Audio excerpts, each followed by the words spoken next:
in the previous lecture we were discussing containers and closures used in parenterals, and today we will discuss evaluation of parenterals कि parentals जो आपने बना लिए, जो parental preparation आपने बनाई है हॉस्पिटल मैन्युफैक्चरिंग करते टाइम, वो एज सच नहीं अभी यूज़ हो पाएंगी, उनको पहले टेस्ट करना पड़ता है। तो दैट इज़ कॉल्ड इवैल्यूएशन। उनमें से कौन कौन से टेस्ट करने हैं हमने, वो हैं, एक है sterility testing, pyrogen testing, leakage testing, ये लीकेज टेस्टिंग हम करते हैं एम्प्यूज के लिए, एंड देन क्लैरिटी टेस्टिंग, ये वाले मेन टेस्ट हैं। इसके अलावा वो जो कंटेंट की टेस्ट करते हैं, यूनिफॉर्मिटी कंटेंट की, वो सारे अलग हैं। ये वो टेस्ट हैं जो हम स्पेसिफिकली पेरेंटल्स के लिए करते हैं अलग से। पेरेंटल्स के केस में ये एक्स्ट्रा टेस्ट करते हैं। तो इनमें से सबसे पहला है test for sterility. Sterility testing में क्या करते हैं हम, it is used for detecting the presence of all types of micro organisms and their spores. कि जो भी माइक्रो ऑर्गेनिजम्स हैं, कोई प्रेजेंट तो नहीं है किसी भी तरह का माइक्रो ऑर्गेनिज्म, या कोई उसके स्पोर्स जो हैं वो प्रेजेंट ना हो, ये हमने देखना होती है। तो इसका प्रिंसिपल क्या है स्टेरिलिटी टेस्टिंग का, इट इज़ प्रिंसिपल इसका ये है कि अगर आपकी प्रिपरेशन में, फॉर्मुलेशन में माइक्रो ऑर्गेनिजम्स होंगे, उनको अगर हम फेवरेबल मीडियम दे दें माइक्रोबियल ग्रोथ के लिए, जो फेवरेबल मीडियम है, मतलब like nutrition, temperature, humidity, pH, ये सारी फेवरेबल कंडीशंस जिसमें माइक्रो ऑर्गेनिज्म ग्रो करते हैं, वो कंडीशंस अगर हम प्रोवाइड कर दें, तो क्या होगा कि माइक्रो ऑर्गेनिजम्स नेचुरली ग्रो करेंगे, मल्टीप्लाई करेंगे, और फिर उनको हम ऑब्ज़र्व कर लेंगे। जब उनकी ग्रोथ ज़्यादा होगी तो उनको हम ऑब्ज़र्व कर सकते हैं। जब ज़्यादा ग्रोथ हो जाएगी ना, तो क्या होगा, अगर लिक्विड मीडियम है तो वो टर्बिड हो जाएगा। कभी आपने देखा है, सपोज चीनी का घोल है, उसको आप रख दो 2-3 दिन के लिए बाहर ही, तो क्या होगा, थोड़े टाइम के बाद वो क्लियर की जगह टर्बिड हो जाएगा। टर्बिड क्यों हो गया, क्योंकि उसमें माइक्रोबियल ग्रोथ हो गई है, या कई बार उसमें वाइट स्पॉट्स आ जाते हैं। तो ये भी किसका इंडिकेशन है कि उसमें माइक्रोबियल ग्रोथ हो गई है। तो अगर लिक्विड मीडियम है तो उसको हम टर्बिडिटी से चेक कर लेते हैं कि टर्बिड हो गया, दैट मीन्स सोल्यूशन ख़राब हो गया। अगर सॉलिड है तो उसके ऊपर वाइट पैचेस जो हैं वो नज़र आनी शुरू हो जाती है, कॉलोनी फॉर्मेशन। तो स्टेरिलिटी टेस्टिंग का प्रिंसिपल है कि अगर माइक्रो ऑर्गेनिजम्स को फेवरेबल कंडीशंस मिलें तो वो ग्रो करते हैं, मल्टीप्लाई करते हैं, and then we can observe them. तो ये उसका स्टेरिलिटी टेस्टिंग का प्रिंसिपल है। लेकिन इसमें क्या है, जो ये टेस्ट करना है हमने, ये एसेप्टिक एरिया में करना है, using all the precautions for aseptic handling, ताकि ये ना हो कि फॉर्मुलेशन में नहीं था माइक्रो ऑर्गेनिज्म, लेकिन जब आपने हैंडल किया, उसको टेस्ट किया, तब एयर से कहीं, इक्विपमेंट से कहीं से आ गई, ऐसा ना हो। ठीक है, this is done to avoid contamination of the product. Testing के टाइम ही कंटामिनेशन हो गई और वहाँ से आपको माइक्रोबियल ग्रोथ शो हो रही है, तो उसको अवॉइड करने के लिए ये सारा का सारा टेस्ट जो है आपने एसेप्टिक एरिया में करना है। नेक्स्ट इज स्टेरिलिटी टेस्टिंग के लिए हमें चाहिए एक कल्चर मीडियम। जो culture medium means, culture medium क्या है, ये वो मीडियम है जिसमें कि माइक्रोबियल ग्रोथ के लिए जो इंग्रेडिएंट्स चाहिए वो सारे के सारे हैं उसमें, सूटेबल अमाउंट में, पीएच, अगर कार्बोहाइड्रेट्स चाहिए तो जो भी न्यूट्रिएंट्स चाहिए वो उसमें है अवेलेबल। तो this culture medium should be sterile. ये स्टेराइल होना बहुत ज़रूरी है, क्योंकि आपको बताया ये मीडियम वो है जिसकी पूरी न्यूट्रिटिव वैल्यू माइक्रोबियल ग्रोथ के लिए बहुत फेवरेबल है। तो अगर ज़रा सा भी चांस मिलेगा माइक्रो ऑर्गेनिज्म को आने का, तो वो बड़ी जल्दी ग्रो कर जाएगा। चाहे आपकी फॉर्मुलेशन में है भी माइक्रो ऑर्गेनिज्म या नहीं, अगर आपका कल्चर मीडियम ही स्टेराइल नहीं है तो you will get false positive result.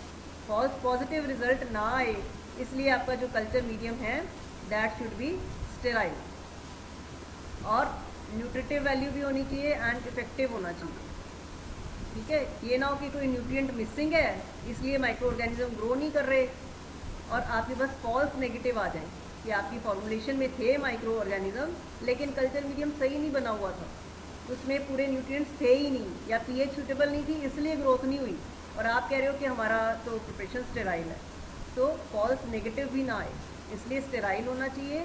And second, it should be conducive for the growth of micro organisms. तो दो तरह के कल्चर मीडियम हम यूज़ करते हैं, एक है fluid thioglycollate medium for detecting aerobic and anaerobic bacteria, और दूसरा है सोयाबीन केजीन डाइजेस्ट मीडियम, ये है फंगस और एरोबिक बैक्टीरिया की डिटेक्शन के लिए। तो ये स्टेरिलिटी टेस्टिंग जो है this is done by two methods, एक है डायरेक्ट इनोक्यूलेशन मेथड और दूसरा है मेम्ब्रेन फिल्ट्रेशन मेथड। अब ये मेथड्स क्या क्या हैं?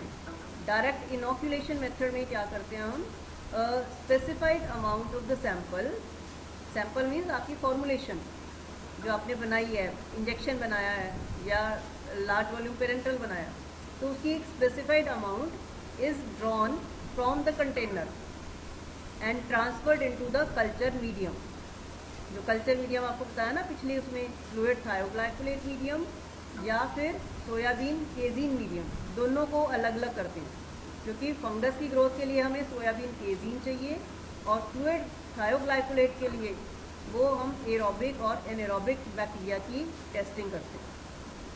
Specified amount of the sample जो कह रहे हैं वो ये में मोनोग्राफ में मेंशन्ड है, आईपी में मेंशन्ड है कि आपका कितना बैच साइज है और एक कंटेनर में कितनी क्वांटिटी है, उसके हिसाब से उन्होंने मेंशन किया हुआ है कि आपको कितनी क्वांटिटी ट्रांसफ़र करनी, जितनी आईपी में मेंशन्ड है हम उतनी क्वांटिटी विड्रॉ करेंगे कंटेनर से और उसको कल्चर मीडियम में ट्रांसफ़र कर देंगे। उसके बाद उसको इंक्यूबेट करना है at optimum temperature for not less than 14 days. Incubate करने का मतलब है कि उसको आपने रख देना है सूटेबल टेम्परेचर और ह्यूमिडिटी की कंडीशंस के लिए। ये ऑप्टिमम टेम्परेचर जो है फ्लूइड थायोग्लाइकोलेट मीडियम जो एरोबिक एंड एरोबिक की चेक करता है उसमें है 30 to 35 डिग्री। ठीक है, फ्लूइड थायोग्लाइकोलेट मीडियम को 30 to 35 डिग्री सेल्सियस पे रख देंगे 14 डेज तक, और जो सोयाबीन केजीन है उसके लिए ऑप्टिमम टेम्परेचर है 20 to 25 degree Celsius.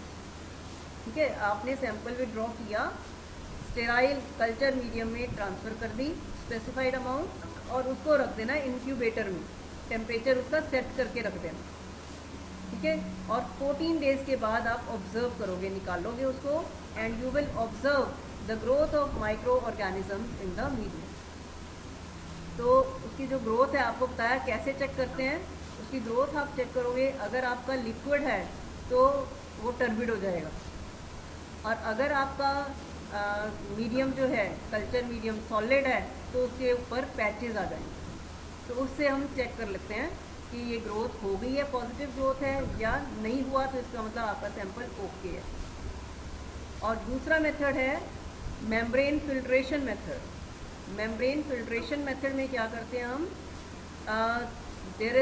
We carry out filtration of the sample through a membrane filter जिसका पोर साइज 0.45 माइक्रोन होना चाहिए। उस फिल्टर में से हम अपने सैंपल को फिल्टर करते हैं। तो अब क्योंकि फ़िल्टर करना है तो ये वाला मेथड हम तब अडॉप्ट कर सकते हैं अगर हमारी फॉर्मुलेशन जो है लिक्विड है, फ्लूइड है, तब कर सकते हैं। अगर हमारी जैसे पाउडर प्रिपरेशन है, powder to be constituted at the time of administration है, तो वहाँ पे हम ये वाला मेथड अडॉप्ट नहीं कर सकते, और क्लियर सोल्यूशन है तभी करेंगे हम।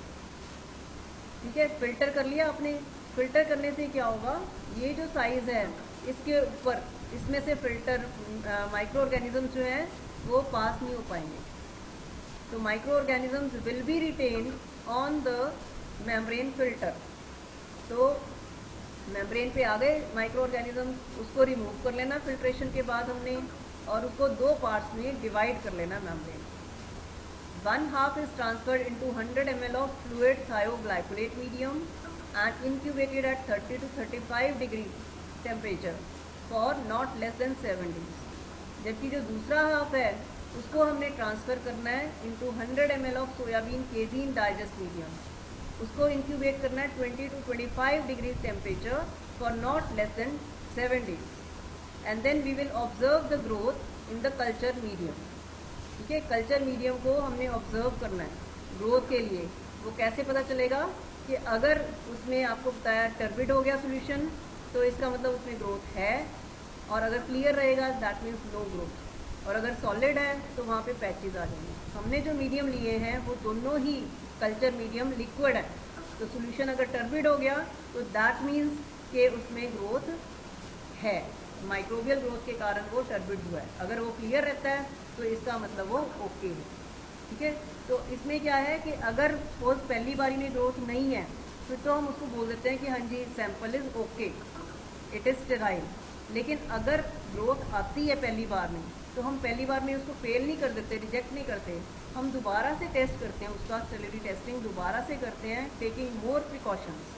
कि हो सकता है कोई एसेप्टिक हैंडलिंग में गड़बड़ हुई हो, टेस्ट करते टाइम कोई माइक्रो ऑर्गेनिज्म आ गया हो, इसलिए उसका दोबारा से टेस्ट करते हैं। लेकिन अगर सेकेंड टाइम फिर ग्रोथ आती है, फिर टर्बिड हो जाता है medium, then we can say that the preparation is not sterile, और उसको हम फिर रिजेक्ट कर देते हैं। ठीक है, so that is all for today.